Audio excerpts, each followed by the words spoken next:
The Ford Fusion key fob uses a CR2032 battery that typically lasts 1 to 3 years. To replace it, start by locating the small release button on the back of the fob.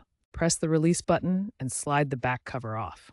It may be tight, especially on 2023-2024 models. Remove the old CR2032 battery, noting which side faces up. Insert the new CR2032 battery with the positive side facing up. Snap the cover back on and test the fob's functions: lock, unlock, and remote start. Replacement batteries cost $5 to $10.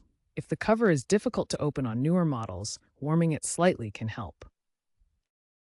If the fob doesn't work after replacing the battery, first ensure you're using a quality CR2032 battery.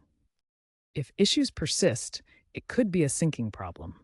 Try cycling the ignition or visit a Ford dealer for reprogramming, which might be needed, especially after 2022 models where software glitches can occur. For covers that are hard to open, use a thin, flat tool carefully to avoid cracking the case.